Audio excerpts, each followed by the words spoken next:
Hello, sports fan. This is Stephen Hill with Sports Choice Plus. I'm bringing you a very special breakdown. I'm going to be covering the true MVP for the Browns. Before I get right into this, I want to make sure that you're subscribed to the YouTube channel so you can get all the updates and all the breakdowns. Without further ado, let's get right into it. Last year's playoff run was magical. We know about everything that happened. We know about bringing back essentially Joe Flacco and allowing him to be the quarterback of the team and him going on that magical run. It's tough to see Nick Chubb coming back from injury, to see all the players that they have that they signed back in free agency and stuff, and seeing Jameis Winston there. It's tough. But the true MVP of the Browns this season is going to be the guy that we've seen all along. It's going to be essentially Myles Garrett. And I don't trust Deshaun Watson for whatever reason. I don't think if it's health. I don't know if it's off the field issues. I don't know what it is. But I feel like Deshaun Watson can't be trusted to lead this team.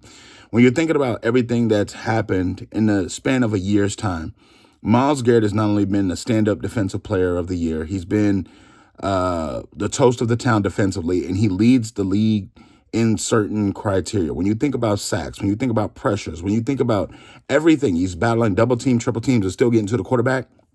He's opening up lanes for guys to get to the quarterback because he's getting doubled and tripled.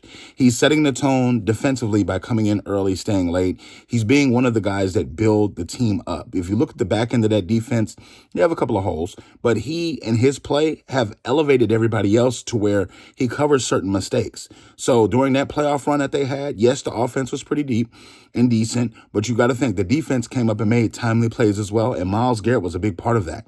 I feel like Myles Garrett has an actual shot to be an MVP in the NFL because of his play, the style of play, the motor that he has. And you got to think, in year 8, he's essentially doing what he did as a rookie, second year, third year. He's coming up big defensively. He's making the gambles that he needs to make. He's reading the right offense, and he's making turnovers happen. He's making the teams have to alter their offensive game plan, and he's a big reason why the Browns were in the playoffs last year. So I think this year they take a step forward, and it may not just be a wild card spot.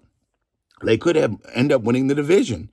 They went 11-6 last year. You got to think they're probably going to improve this year. Coach Stefanski's offense seems to be one of the best offenses in the NFL.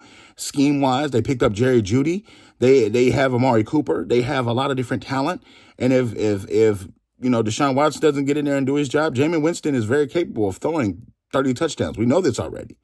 So I think Myles Garrett has a big part of what they're going to be doing moving forward, and I wouldn't put it past him being in the conversation for MVP, not just defensively, but of the league. I think he can have that big of an impact where his defensive stats are demonstrative, and he's making sure that he's sacking the quarterback, pressuring the quarterback, or getting to the quarterback and making life hell for all the NFL quarterbacks. So all you Browns fans, get in the comment section below. Definitely check out Sports Choice Plus, all you NFL fans as well, and we'll see you on the very next video.